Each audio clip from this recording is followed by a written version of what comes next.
Hello दोस्तों, आप सभी का स्वागत है आज के इस नए वीडियो में। दोस्तों आज का वीडियो आपके लिए स्पेशल होने वाला है क्योंकि मैं आज आपको वीएस कोड के बारे में जानकारी दूंगा। आपको उसमें कैसे किसी भी कोड को सेटअप करना है, आपको कैसे इसको इंस्टॉल करना है, इसमें क्या क्या एक्सटेंशन जो होते हैं, हमें इंपॉर्टेंट एक्सटेंशन होते हैं, उनको कैसे डाउनलोड करना है, कौन कौन से वो है, उसके बारे में हम डिटेल्स में बात करेंगे। तो वीडियो में अंत तक बने रहना और साथ ही अगर चैनल पर नए हैं तो चैनल को भी सब्सक्राइब कर देना क्योंकि हमारे चैनल पर ऐसे नए नए वीडियो आ जाएंगे। चलिए अब वीडियो को करते हैं शुरू। सबसे पहले तो हमें क्या करना है, गूगल क्रोम में जाना है। गूगल क्रोम में जाने के बाद में आपको सबसे पहले क्या करना है, वहाँ पर सर्च बार में आपको टाइप करना है V S code. V S code को टाइप कैसे करना है मैं आपको बता देता हूँ, क्योंकि फिर आप बोलोगे कि मुझे बताया नहीं, मुझे समझ में नहीं आया। तो मैं सिंपल से यहाँ पर लिखता हूँ V S code. V S code V S code लिखा तो हमें पहली वेबसाइट दिख रही है, उस पर आपको क्लिक करना है। दूसरी वेबसाइट पर नहीं जाना है, आपको बहुत सारी मिल जाती है, उन पर आपको नहीं जाना है। पहली जो वेबसाइट आती है उस पर ही आपको जाना है।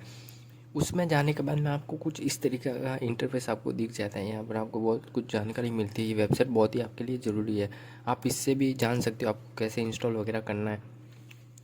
फिर आपको यहाँ पर डाउनलोड का बटन जो मिल जाता है, इसमें आपको पास में जो दिख रहा है डाउन एरो, उस पर आपको क्लिक करना है। क्लिक करने के बाद में यहाँ पर आपको Mac OS, window X64, Linux X64, आपको ये 3 तरीके मिल जाते हैं। आपका जो भी है आपको करना है डाउनलोड।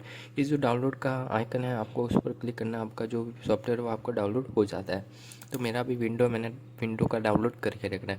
सिंपल से आपको डाउनलोड करना है, फिर आपको रन एडमिनिस्टर करना है।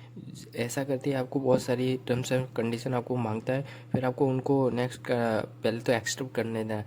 जो चेक बॉक्स को ये मांगता है उनको भी आपको चेक कर देना है और फिर आपको नेक्स्ट नेक्स्ट करते जाना है, तो आपका फिर डाउनलोड हो जाता है। फिर उसके बाद में आपको क्या करना है, यहाँ पर वेबसाइट पर आना है। यहाँ पर भी आप चेक कर सकते हो, मैं खुद भी बताऊँगा आपको, पहले ये आपको मैं समझा देता हूँ। यहाँ पर आपको डॉक्स पर जाना है। यहाँ पर डॉक्स पर जाते ही आपको यहाँ पर दिख जाता है गेटिंग स्टार्टेड, तो यहाँ से आप चेक कर सकते हो। फिर आपको सेटअप का ऑप्शन मिलता है, ओवरव्यू पर जाना है, आपका जो भी विंडो है तो विंडो पर जाना है और चेक कर लेना आपको किस तरीके से इसे इंस्टॉल करना है, क्या क्या इसके जो कंडीशन है आपको उनको फॉलो करना है, ठीक है ना, वो आप कर सकते हो। फिर जो मेन आता है एक्सटेंशन है, इसको भी आप जरूर से देख लेना है। यहाँ पर आपको बहुत सारे एक्सटेंशन दिए जाते हैं जो आप देख सकते हो अपने हिसाब से, लेकिन जो मेन है वो आपको मैं बता दूंगा, ठीक है। ये हमारा सारा कुछ ये गूगल क्रोम का जो भी हमारा काम धाम था वो हमारा पूरा हो चुका है। अभी हम आते हैं वी एस कोड में। वी एस कोड में मैंने क्या किया है, एक कोड को मैंने ओपन करके रखा है, क्योंकि बिना कोड के क्या आपको समझ में थोड़ा आएगा नहीं। तो सिंपल से आपका जो प्रोसेस होगी आपको कैसे दिखेगा मैं आपको बता देता हूँ। इसको मैं कट कर देता हूँ, ठीक है, ये हो नहीं रहा है अभी, इसको पूरा बंद करते हैं। आपका जो वी एस कोड आप अगर पहली बार ओपन कर रहे हो तो आपको कुछ इस तरह का इंटरफेस दिखेगा।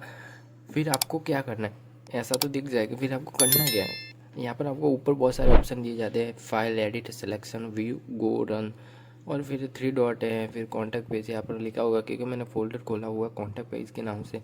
फिर आप यहाँ पर भी आपको बहुत सारे मिल जाते हैं, इन पर आपको यहाँ पर आप देख सकते हो। जैसे साइड बार का ये हो गया, ये नीचे वाली पॉपअप है टर्मिनल का, फिर ये साइड में कुछ और है, ये बहुत सारे हैं। फिर नीचे आपको मिल जाता है सेटिंग का ऑप्शन और अकाउंट का ऑप्शन, फिर यहाँ पर भी आपको बहुत सारे आइकन मिल जाते हैं। तो अभी हम इनको लाइन वाइज समझेंगे, जो इम्पोर्टेंट है उनके बारे में हम सही से समझेंगे, बाकी फालतू को आपको समझने की ज़रूरत नहीं है। यहाँ पर भी आपको कुछ शॉर्टकट जो दिख जाएंगे, जैसे कमांड का है कंट्रोल शिफ्ट वी, फिर गो टू फाइल का है, कंट्रोल फाइंड इन फाइल का है, बहुत सारे यहाँ पर आपको मिल जाते हैं। फिर आपको सिंपल से क्या करना है, मैं फाइल के ऑप्शन में सबसे पहले जाता हूँ क्योंकि मोस्ट इंपॉर्टेंट जो होता है वो फाइल का ही ऑप्शन होता है।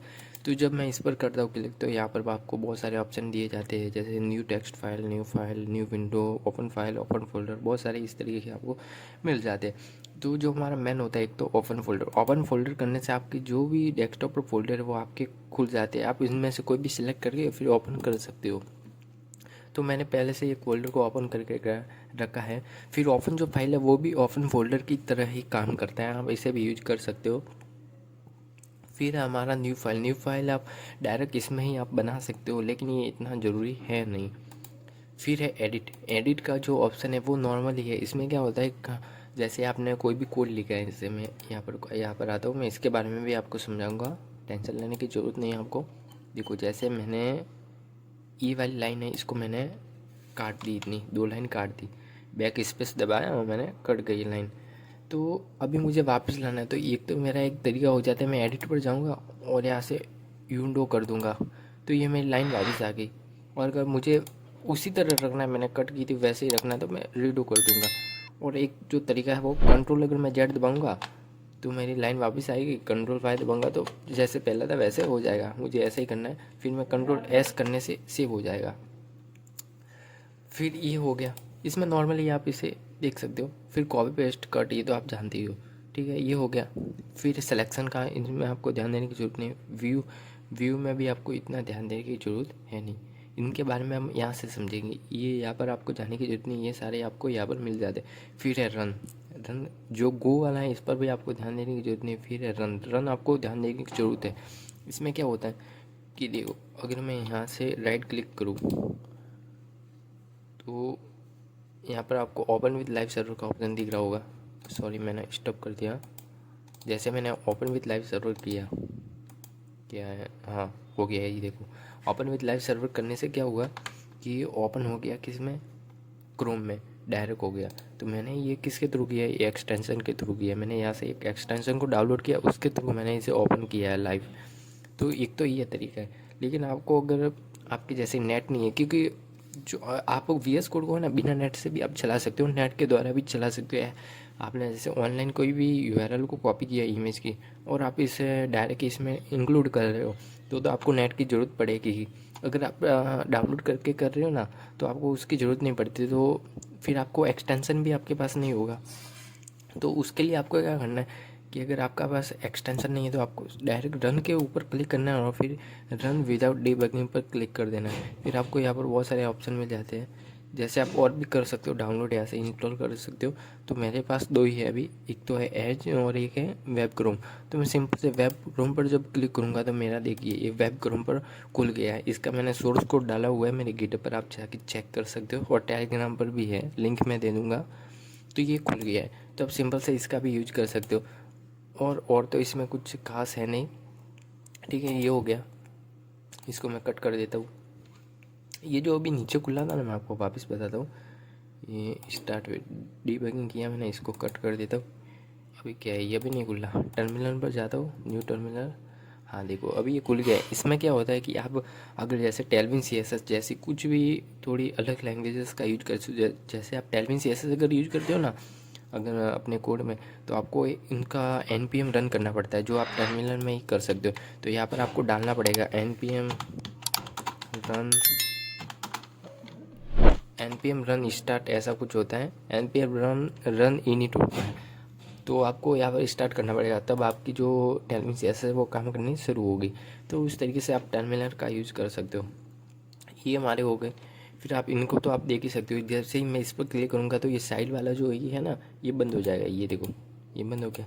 इसे ओपन कर सकते हो, नीचे जो टर्मिनल का है वो आप खुल जाएगा। ये देखो, ये ऐसे, ठीक है। ये हो गया। डायरेक्ट आप ऐसे भी कर सकते हो, ठीक है ना। ये जो लाइव प्रीव्यू का ऑप्शन है, ये आपको कब मिलेगा, जब आप एक्सटेंशन को डाउनलोड करेंगे। ये वाला जो एक्सटेंशन है ना, आपको डाउनलोड करना पड़ेगा। इसके बारे में आपको बताता हूँ मैं अभी। फिर है फिर है साइड बार में जो आइकन आपको देख रहे हैं, उनके बारे में बात करते हैं। सबसे पहला है फाइल का। इसमें क्या होता है कि आप फाइल जो भी आप ओपन करते हो, फोल्डर को या जो भी क्रिएट करते हो फाइल, वो आपको यहाँ पर दिख जाती है। सबसे पहला है फाइल का, यहाँ से आप फाइल बना सकते हो, यहाँ से आप फोल्डर बना सकते हो। ये दोनों ही आप काम कर सकते हो, ये तो नॉर्मली है। फिर है सर्च बार। इसमें क्या होता है, ये काम का है, देखो। और सबसे पहले मैं इसको ओपन कर देता हूँ। फिर यहाँ पर मैं जब फाइल में आया तो मुझे याद आया, मैंने पहले भाई कोड लिखा था, ठीक है ना। तो मैंने क्या सब जगह डाला था, मैंने सेंटर लिखा था मैंने। तो मैं भी चाहता हूँ कि सेंटर की जगह अलाइन आ जाए। तो मुझे अभी अगर मैं ऐसे करूँगा कि यहाँ से जैसे 10 जगह पर सेंटर मैंने डाला हुआ है, तो अभी 10 जगह पर करने जाऊँगा तो टाइम बहुत हो जाएगा, मतलब टाइम ज़्यादा लगेगा।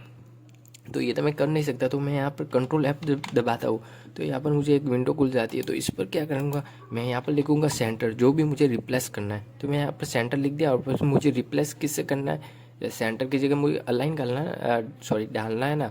तो यहाँ पर मुझे अलाइन डालना पड़ेगा रिप्लेस की जगह। और फिर सिंपल से मुझे इस आइकन पर क्लिक करना है, और फिर मेरा जो भी है सेंटर होगा उसकी जगह अलाइन ऑटोमेटिक हो जाता है। और दूसरा तरीका आप यहाँ से भी कर सकते हो, यहाँ पर भी सेम प्रोसेस है, इसको भी आप यूज कर सकते हो। फिर है सोर्स कंट्रोल, ये ज़रूरी नहीं है। फिर है रन, ये तो मैंने आपको यहाँ से बता दिया। ये रन रन एक तो हो गया, ये देखो एक तो रन हो गया, और एक है रन विदाउट डिबगिंग। ये इसका भी आप यहाँ से भी यूज कर सकते हो। फिर एक्सटेंशन, ये आपके लिए बहुत ही ज़रूरी है। सबसे मेन जो एक्सटेंशन है, मैंने अभी यहाँ पर यूज़ किया था ना, control open with live server, तो ये आपको सबसे पहले इसको तो आपको डाउनलोड करना ही पड़ेगा। ये बहुत ही ज़रूरी है। मतलब इसमें क्या होता है कि आप कोई भी अगर वेबसाइट बनाते हो तो आप उसे लाइव ही, अगर आप इस कोड में मैं कोई भी अपडेट करूँगा ना तो मैं डायरेक्ट लाइव ही देख सकता हूँ। इस तरीके इसका काम हो जाता है। इस पहले जो एक्सटेंशन आपको मिलता है ना, पहला ही उसको ही आपको डाउनलोड करना है। बाकी थोड़े अलग हैं, आपको पहला ही डाउनलोड कर देना है। ये हो गया।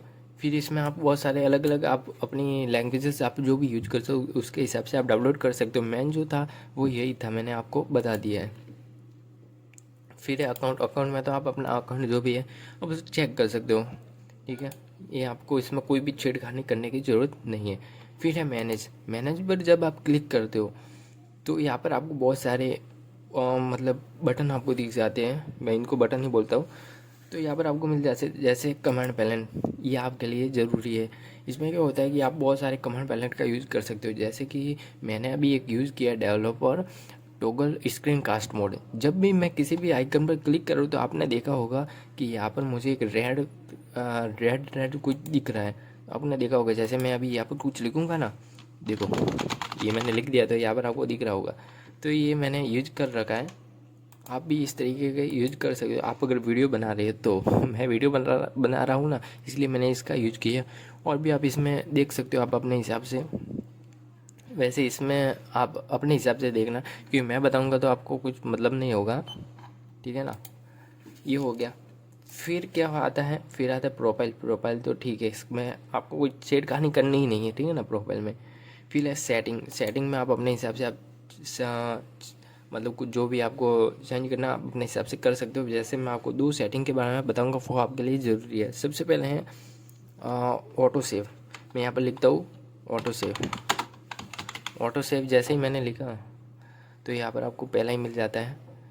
यहाँ पर आपको ऑफ भी कर सकते हो, साथ ही आफ्टर डिले भी कर सकते हो, ऑन फोकस चेंज भी कर सकते हो। आपको क्या करना है कि यहाँ पर आफ्टर डिले करना है। ये तो डिफ़ॉल्ट ऑफ तो हो गई, तो आपको क्या करना है आफ्टर डिले कर देना है, ताकि आप जब भी आप कोड को लिखो यहाँ पर तो आपको सेव करने की ज़रूरत ना पड़े। आपको कंट्रोल एस बार बार करने की ज़रूरत नहीं पड़े, डायरेक्ट ही सेव हो जाए। आप अगर कभी कभी कोड लिख रहे हो, बहुत सारा आपने 1000 लाइन का कोड आपने लिख दिया, तो जैसे आपकी लाइट गई, इन्वर्टर क्या है हर किसी के थोड़ी ना होता है, तो आपकी जैसे लाइट गई तो लाइट जाने से क्या होगा, आपका कोड आपने अगर सेव नहीं किया कंट्रोल एस दबा के या किसी भी जगह से आपने सेव नहीं किया है, तो आपका जो कोड है वो चला जाएगा। तो आपको क्या करना है, आफ्टर डिले जो है ना, आपको उसको हमेशा ऑन ही रखना है आफ्टर डिले, ठीक है। ये आपका हो गया। फिर एक है माउस व्हील, एक और क्या है माउस व्हील, हाँ माउस व्हील आ गया। इसमें आप देख सकते हो यहाँ पर एडिटर माउस व्हील जूम। इसमें क्या होता है कि आप कोड को जूम और माइनस जूम भी आप कर सकते हो, ठीक है ना, अपने हिसाब से। देखो मैं कंट्रोल दबाऊंगा, सॉरी कंट्रोल क्या हुआ अभी का, हाँ अभी मैंने बंद कर दिया ना। अभी जैसे ही मैंने बंद किया तो अभी जो कंट्रोल दबा के मैं अगर जो माउस व्हील है ना उसको मैं आगे या पीछे कर रहा हूँ तो अभी मेरा ऊपर नीचे से ऊपर नीचे हो रहा है, जूम हो ही नहीं रहा है। तो मैं जब भी यहाँ पर क्लिक करते हुए उसको चेक कर देता हूँ, तो भी देखो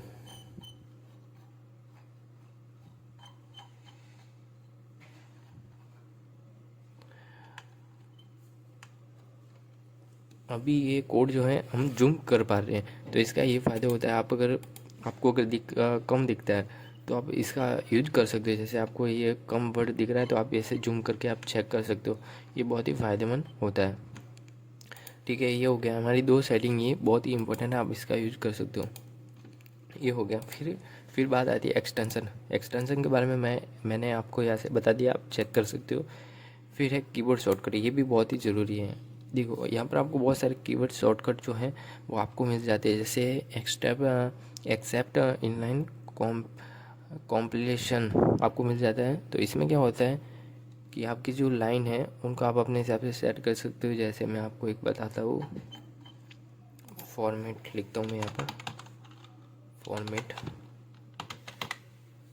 जैसे ही मैंने फॉर्मेट लिखा तो यहाँ पर देखो, यहाँ पर दिख रहा है फॉर्मेट डॉक्यूमेंट। तो फॉर्मेट डॉक्यूमेंट को है ना मैंने अपने हिसाब से सेट किया है कंट्रोल एच करके। तो तो आप अपने हिसाब से इन शॉर्टकट को आपको सेट कर सकते हो आप। जैसे यहाँ पर डिलीट का तो है नहीं, देखो डिलीट, यहाँ पर लिखता हूँ डिलीट, डिलीट लाइन लिखा है ना यहाँ पर, तो ये कितना बड़ा है, कंट्रोल शिफ्ट और के, तो आप अपने हिसाब से आप इसको सेट कर सकते हो। तो आप अपने हिसाब से इसको सेट कर देना। जैसे मैंने अभी किया है ना, ये कंट्रोल एच जब भी मैं दबाता हूँ तो ये मेरा जो कोड है ना वो अपने आप ऑटोमेटिकली क्या होता है, फॉर्मेट हो जाता है। क्या है, अभी काम नहीं कर रहा है, हाँ हो गया। देखो अभी ये फॉर्मेट हो गया। अगर मैंने ये शॉर्टकट नहीं किया होता तो मैं राइट क्लिक करके फिर मुझे फॉर्मेट डॉक्यूमेंट करना पड़ता, तो ये बहुत ही लंबा हो जाता है। आप यहाँ से स्टॉप लाइव सर्वर भी कर सकते हो। साथ ही आपको यहाँ पर भी मिल जाते हैं जो मैंने ऑप्शन बताया ना, वो यहाँ पर भी आपको देखने को मिल जाते हैं। फिर है थीम भी ज़रूरी है। जैसे मेरी ये अभी थीम लगी हुई है तो मैं यहाँ से आप चेंज भी कर सकता हूँ। जैसे यहाँ पर आपको बहुत सारी थीम मिल जाती है तो आप अपने हिसाब से आप सेट भी कर सकते हो। मुझे भी चेंज नहीं करनी है, आप अपने हिसाब से सेट कर सकते हो। यहाँ पर आपको बहुत सारी थीमें मिल जाती है। और आपको अगर वो और भी अलग तरीके की चाहिए, इनसे भी अलग, तो यहाँ से भी आप चेक कर सकते हो। आपको थीम बहुत सारी मिल जाती है। फिर आपको फाइल जो आइकन है वो भी आपको यहाँ पर मिल जाते हैं। जैसे मैं चेंज करता हूँ, ये देखो अभी जो आइकन है ना वो यहाँ वाले आइकन वो यहाँ पर चेंज हो रहे हैं।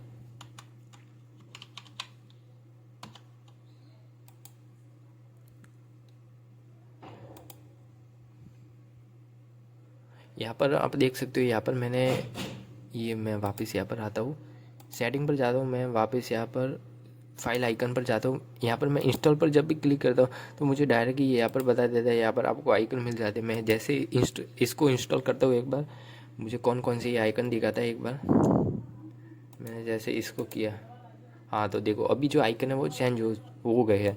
मुझे भी अच्छा लग रहा है आइकन, तो मैं इसको ही रख देता हूँ। ठीक है, तो ये सारी चीज़ें हैं जो इनको आप ध्यान देने की ज़रूरत है। बाकी कुछ इतनी खास है नहीं, आप अपने हिसाब से आप चेक कर सकते हो। मैंने जो इम्पोर्टेंट थी वो मैंने सारी कुछ आपको बता दी है। और हाँ, आप अगर लाइव सर्वर को जब भी आप इंस्टॉल करते हो एक्सटेंशन को, तो यहाँ पर आपको एक और ऑप्शन मिल जाता है, आप इसे भी करके और जो भी कोड है आपका, आप यहाँ से आप लाइव देख सकते हो।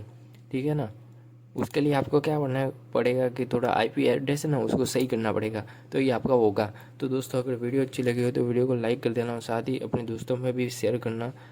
चलिए दोस्तों, मिलते हैं अगले वीडियो में।